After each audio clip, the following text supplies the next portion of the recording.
Welcome back to my dollhouse friends. Hey, I'm thinking about changing the name of my room. Instead of doll room, maybe I'll call it my workshop, my work room. I kind of like workshop because we are working on these houses and making them nice. Now, if my count's right, I think we're on part number 4, and this is going to be a big night for our 1951 Cohn house. So join me. I am super excited about this. All right, I have assembled the items here that I'm going to use on this next phase. However, I can tell you after I got it assembled, I kind of think I might have too much. I bit off more than I can chew maybe for this one session, but we'll see how far we get. So let me show you what I've got assembled. First of all, I've printed that wall off that I need to replace, and there's my print off. So I've got 2 copies of it. I've got a piece of foam core board that's approximately the right size. I'm going to have to cut it down a little bit, but it's approximately the right size for that wall. I've got a glue stick. I think that's what I'm going to use to stick that onto that paper onto that foam board. I've got a box cutter to cut my foam with. I have got this is the original garage door, and I forgot I need to get that on there too. So I've got that out. We'll get him on if we have time.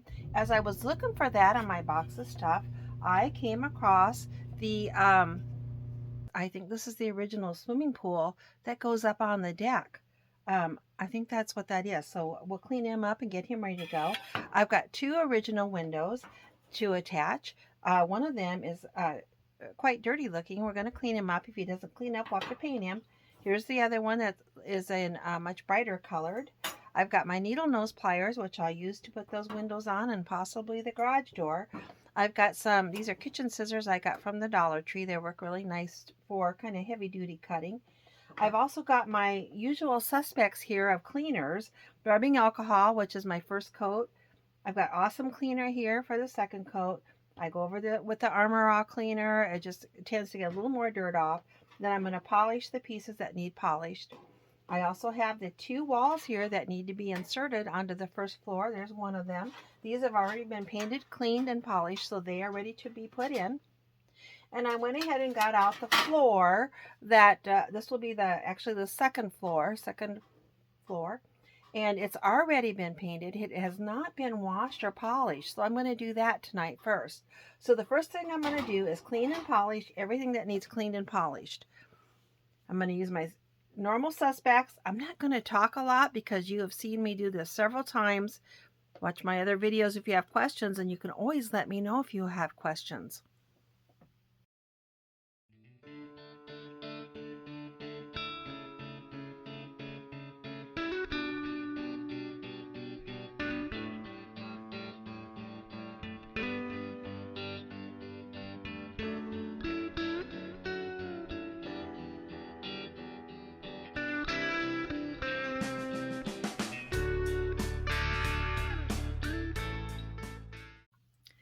I am going to polish this, but I forgot I wanted to go over it with this, so I'm going to do this first. Also, I'm going to take a minute to point out one of these windows, of course, washed up really nice. The one that was quite dirty, well, a lot of the paint came off, so he is definitely going to have to be painted. I don't know if maybe he had paint on him. I don't know, but he's definitely going to need painted, so I may not get him put on tonight. But everything else I was very careful with, and I did not destroy the graphics on the garage door. So everything else looks really good. Let me go over it real quick with this stuff.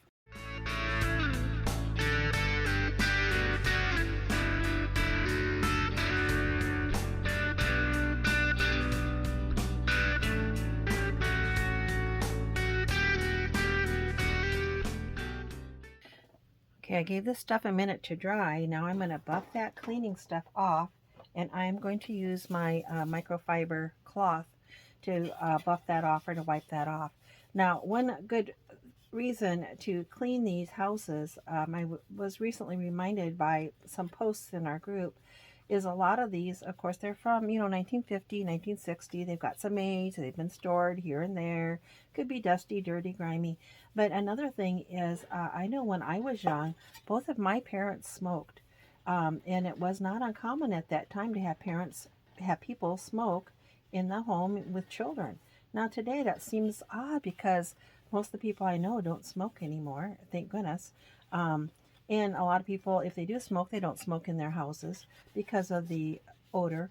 But a lot of these might have been in a smoking environment. So I think it's a really good idea to wipe it off, polish it up. That's why I went ahead. I'm not real big about washing the bottom of stuff, but I did in this case, just in case there would happen to be some smoke on there.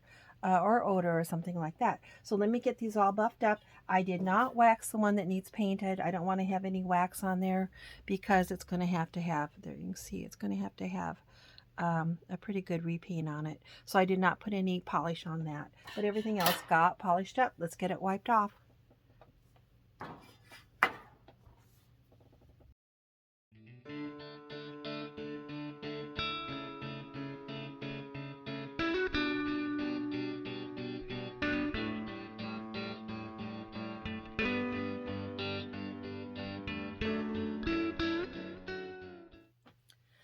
Okay, that's all cleaned and polished. Let's move on to the next part. And I've got to admit, I'm a little bit excited about this.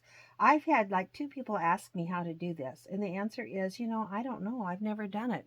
But we're going to do it tonight. And we're going to learn together. I found Grandma. I spent a few minutes finding Grandma. I'd had her tucked away and she wants to watch me. I put my little metal parts that I polished, I put them on a paper towel back here in my house. So they're handy, but I put a paper towel under them so they won't scratch my house because they are metal and I don't want to scratch my floor. So here's my other stuff. I have got 2 printouts of this room wall, and you only need 1, but I'll tell you why I've got 2 in a minute. Here's my foam core that I cut a chunk out of the big one. Now you can buy this at the Dollar Tree, and if you do, it costs $1.25. But one day I was at Office Depot, or Office Max I think it was, and I was buying other stuff, and I didn't want to go to Dollar Tree, so I bought a great big piece, and it cost me more. But this comes in a big chunk, and I've already cut that little chunk out just to make it easier to work with. But at when I bought it at Office Max or Office Depot, it was like $6 or $7. It cost a little more. So look at Dollar Tree first if you can. And I just tried to get a piece that would be easy to work with.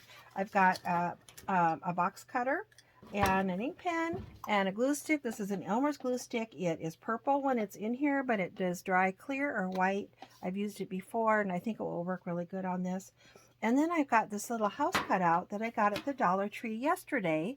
I think ultimately I'm going to put something, I don't know if it'll be cute on here, if it'll say Jeannie's doll room, I'll hang it on my door, or if it'll say something about enter at your own imagination or something. Anyway, either something cute or something basic, put it on there and hang it on my door to my doll room. I could use that side, or I could turn it over and use the brown side if I like. I'll have to decide. But for tonight, I wanted a nice hard straight edge, and so I grabbed this and I'm going to use it because I want one that's not very big. So that's what I got him out here for tonight, to show you, plus to tell you what I'm going to do with it. All right, the reason I have 2 of these is because I printed the first one and it came out too small. So I taped a piece on there to make him the right size. And I am going to kind of use them as a template because he is cut to the right size for that wall. But here's the real one I'm going to use because this one's been taped at the top and it's got white where it shouldn't. But the new one, I printed the right size. On the second one. But, I see that there is going to be a little white bar at the top yet. But, that little bit concerned me. And then I remembered, well, it's not unusual for these houses to have white at the top of their wall. So the laundry room also will have just a little bit of white at the top of the wall. I guess that's more like a utility room. It's the front of the garage. So I think that is the right size, although it will have a little bar of white at the top, but that is typical of those houses or those rooms. So on this one is the right size. This one, I made him a little wide because, the reason I made him a little wide is because I thought, well, if there's any play, I don't know, if anybody needs a little wider, they've got it. So it's a little bit wide, so I'm going to cut him down a little bit, and he will be the right size when we put him in.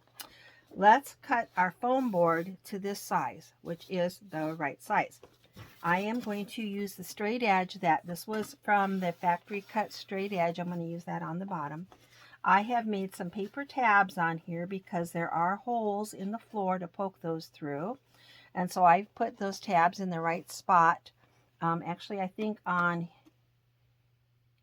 those are in the right spot. I will double check those. When I cut my main copy out, I'll double check those. I think that is the right spot.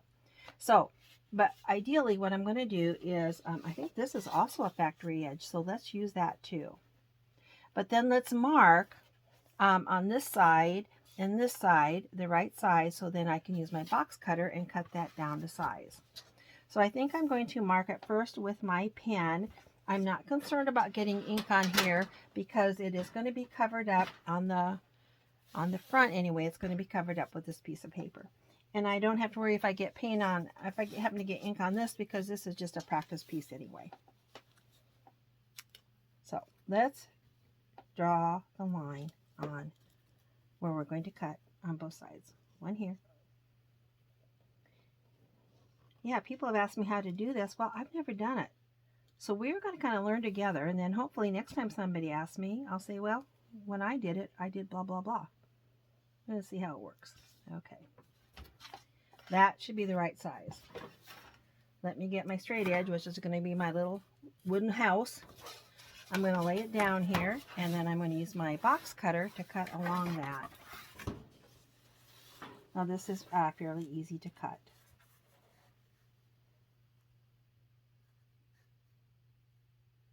And, you know, we've got more foam board. If I screw it up, if I make it too small, make it too big, I can trim it off. If I make it too small, I can cut a new one. Also, ideally, you know, it'd be good to have something under there to protect your surface underneath. I have just a piece of paper, and then I've got my, this is an old metal table. It's already got paint and marks and scratches on it. I'm not too concerned. But if you're concerned about your work table, then you probably should have something else under there to protect from your box cutter. You can sometimes learn from what I did wrong. I cannot hurt this table, but you may have a table that you don't want to have scratched up or cut up. Now, if you had like a metal ruler, that would be nice. My husband might have one. I didn't have one handy, so that's why I'm using my little house. But my little house was not harmed. Okay, let's see how that went. Are we going to like snap that, or are we going to like use our scissors on that? Or are we going to go over it again with our box cutter? I think that's what we're going to do. The other thing, you know, you don't have to be too concerned. This, at least this side of it is going to be covered up by your piece of paper. So if you happen to be jaggedy or something not perfect, well, it's going to be covered up anyway. That looked a lot better, didn't it? I'm going to cut up here. I'm going to cut this excess off and get rid of it.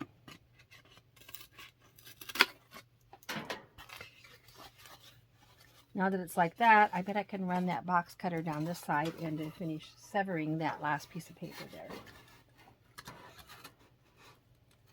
Right down that piece. Yep, just almost falls off. Wow. Somewhat impressed. You know what I think might be useful? Do I want to mark T on there for top and bottom? Yeah, I think I do. Remember, it's going to be covered up. I'm going to put a T for the top. You know, otherwise you get confused and all of a sudden you're doing it wrong. Yep, that was easy to do.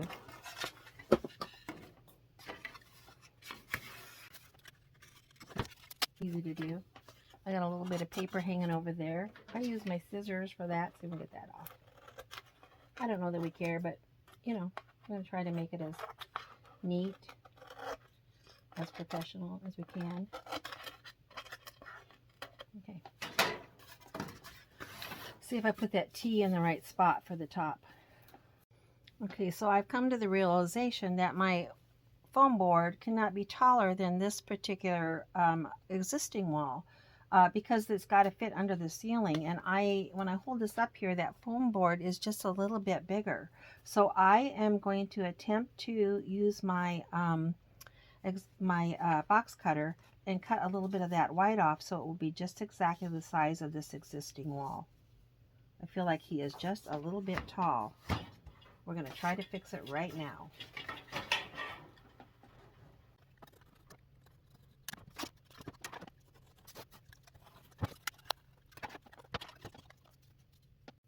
I think that is just right. This is the existing wall. Here's my foam core wall. And as you turn it around, you don't see any of that white foam core sticking up any higher. So that is the right size. So let's put it over here and see how we are width-wise. I think it's good widthwise also.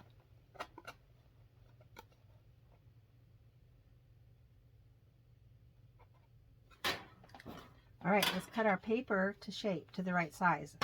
Now, we know the right size is what this one is, the one that I taped up. This one is a little bit wide. I made him a little wide on purpose. But I have already marked on here. You probably can't see, but I'll show you where I marked. I laid this guy on here and put a little mark up here in this corner, and a little mark down in here, and another little mark up here, little ink mark, a little ink mark over here. So now I'm going to lay my, I think I'm going to use my, I don't know, yeah. I think I'm going to use my, see, it's tempting to use that. I might use that for my straight edge. I'm going to lay that along there, and I'm going to use, now this is the back part of the wall, my existing wall. I would not want to do anything up here. There's a few scratches on there already, but this will show. This part will be back here anyway. This will be back here against the back wall, and it will not show. So if I should happen to ding that or anything, it won't show. But it's a nice metal straight edge. I'm going to use that metal. Okay, I took a minute to stop and think about this because I'd like to do it right. I'd rather not have to print another copy of this. I could, but I'd rather not. Let's bring this up a little bit so you can see good what I'm doing here. Okay, I'm working on this part right here. And I'm not going to cut all that off because what I pre-planned, and you can even see I drew on here, I'd like to leave some paper on there to fold back. And on the garage side of this house, I'm going to use that to glue, put some glue stick along there to glue that to the wall. Because the reason that these walls are often gone is because there were only 2 tabs that held it on the bottom, and there's no other tabs that hold this wall into place. So that's why it's not uncommon for this particular wall to be gone. So to make up for that, I'm going to leave a flap here and a flap on this side and a flap here, and I'm going to fold those back and use my glue stick to affix those to the surfaces. That will keep that from flopping out too easily and being lost again. So instead of using my cutting tool at this point, I'm going to use the tip of my scissors, and I'm not going to press real hard, but I want to make like a crease along there in order to fold that back. So let's see if I can do this without my hands getting in the way too much so that you cannot see what I'm doing. I'd like you to be able to see what I'm doing. I'm going to start down here and do the bottom half first.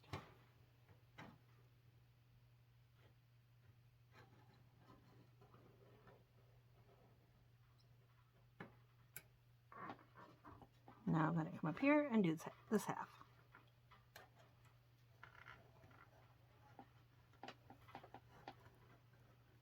All right. So I just ran the point of the scissors along there so that I have got a nice spot to crease that. You maybe cannot see, but that is going to make a perfect crease along there. And also, I suppose if I had to adjust the size, I'd still do that. Now, when I take my scissors and cut out, I will cut around and leave this flap on here also. I'll hold that close to make sure you can see that where I drew that flap. Okay. And here, now this flap cannot come all the way down because there's that garage door there. But I'm going to leave a flap up here too. I drew several times what I was going to try to do. But I'll leave as big a flap up there as I can. And also there will be a flap up here on the top part of the house. So I'm going to crease along here where my fold line is. I'll do that next, just like I did on the other side. Line this up with those little dots I made.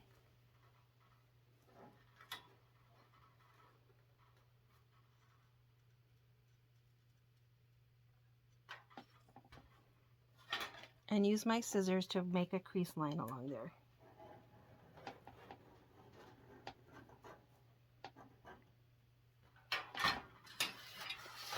Let me look at this and see if it looks like I got that close to right or not. Huh, how about that? I think I did. I think it's close. Yep, I think so. All right, so I also am going to need a crease line here at the top, but let me measure my size. And I may use this as my guide. I'll have to avoid those tabs, but I'm going to use that as my guide to make that crease line there at the top.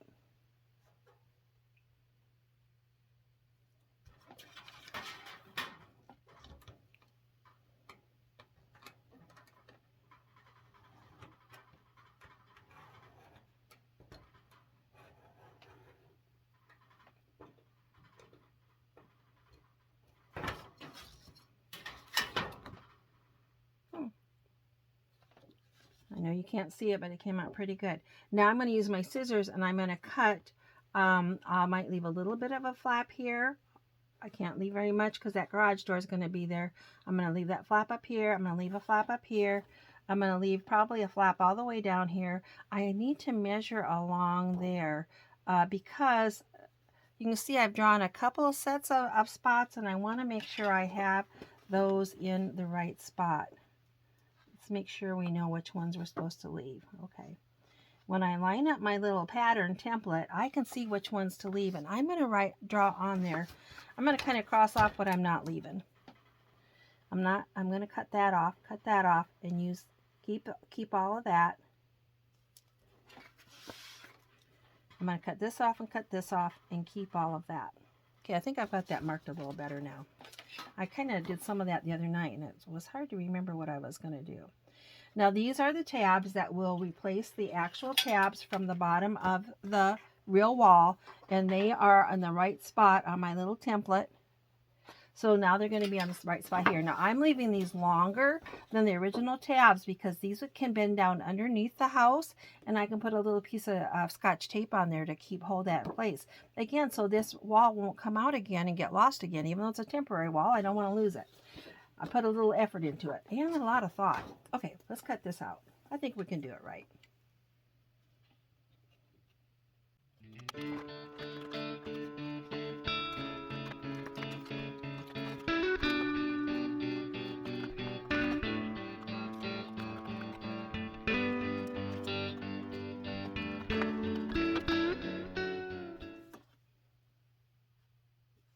I think that went good.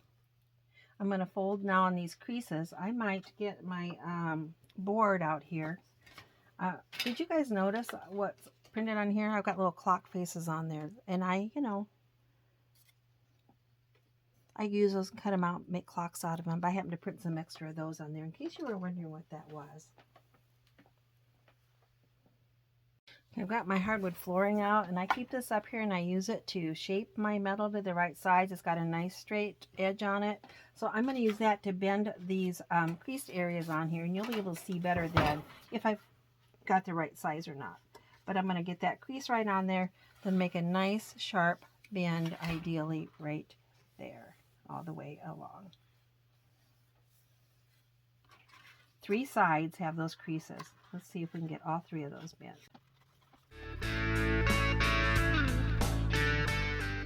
Alright, if we're lucky, it's the right size and it's the right shape. It'll cover our little board here. I feel like our board's just a little bit wide, but it's not too bad. I've got those flaps here that I can use to glue to the wall. I've got a flap at the top I can use to glue to be the ceiling of the garage or the base of the next story. There's our white stripe at the top, but again, that's consistent with what the living room has, a stripe at the top also. And it'll be up under there. It'll be a little hard to see. All right, so I think that's pretty good. Let's see how the tabs line up, if they'll go down into the floor. They might be a little wide. We might have to cut those down a little bit.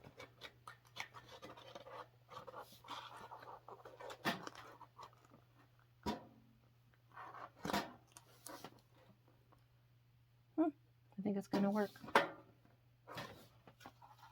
I'm going to cut that tab down a little bit. I think both of those tabs need to be narrower. They can be long, but they need to be narrower.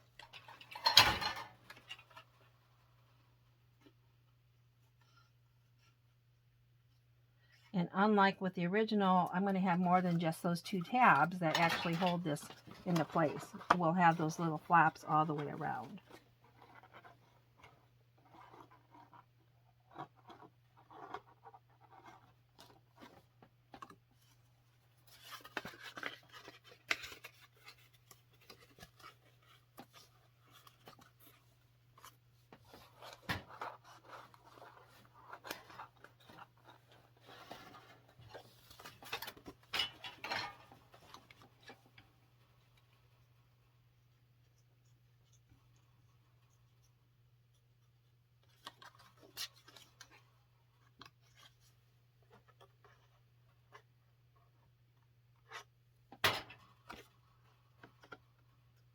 All right, I'm liking it. I'm going to use my glue stick to put this on here. I think the height is good, the width is good. Now when I put glue on here, I'm going to avoid putting very much glue. It shouldn't really need a lot. So I'm just going to maybe even put maybe a line here, maybe there, there, there. I don't know if I'll put any in the middle or not. What I would be smart for me to do, well, let's be smart and do that. Let's just take a little bit of white and put it on the back. I don't know, do I want to do that and see how it looks? I could do a little test. See how much that glue is going to show through as far as making that paper crumple up or anything. I don't think it will, but let's just do a little test. Now remember, this goes on purple and it dries white or clear, but I'm just going to put a little bit on here and just do a little test. In fact, let's put it on, not on my real foam board. Let's put it on my scrap foam board. My real foam board is going to be the wall of the garage. Yeah, I feel like that is looking pretty good. There's a little bit showing through, maybe just a little bit of change in the paper there, not much. Not the color, but a little bit of, you can see where that's held tight. So I am going to avoid putting glue out here in the middle. I'm just going to put it around the edges. I've got my spot mark top, I've got my thing here, and let's just put some glue all around all four edges. It's not going to be heavy, but I'm not going to be real chintzy with it either. This is the only thing that's kind of going to hold that on there. So I'm going to put a pretty good line of that glue. I'm glad I'm using this purple so you can see what it looks like as I put it on. It's good for you to view it, but it's already starting to dry, and when it dries it will draw white or dry, white or clear. Still a little tacky, but you can kind of see where that is. Let's position this on here. Now this stuff is a little forgiving. It's just a glue stick, so you can, I don't know that you can slide it around a lot, but you can maybe pull it off if you had to, if you didn't get it lined up good. Gosh, I think we're good. I think we're done. I think we like it.